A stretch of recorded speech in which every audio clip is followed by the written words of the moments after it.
Lepas tu akibat dia pun sama juga. Sama-sama bingung jadinya. Kalau minum arak pun jadi bingung juga. Kalau makan riba dia pun bingung. Terutamanya nampak tuhuyung hayat tu dalam Quran sebut tu, dan dalam hadis pula dihuraikan. Memang di pada mahsyar nanti salah satu tanda orang yang makan riba ni dia terhuyung hayat. Macam orang kena rasuk ke hati cara berjalan dia. Jadi orang pun nampak. Hak kita duk belajar hari ni, esok kita boleh tengok. Misalnya orang yang mendahului imam, tu imam tak rokok lagi, dia rokok dah dengan sengaja lah. Jadi kepala dia tu kepala hemat. Jadi kalau kita tengok esok lagu tu, dia ada tu tanda orang yang ada pemimpin ketua, dia tak pakar buat pemimpin dia. Dia ikut sendiri dia.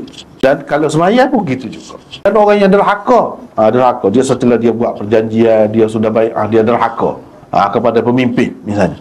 Itu dipacak dera di punggung dia. Memang ada dalam hadis sebut-sebut benda-benda begini. Kalau orang tu tak bagi zakat duit misalnya, duit tu jadi tindih dia. Ini siapa tahu orang tak bangun. Kalau dia tak bagi zakat binatang tu jerit dia, pinjau dia.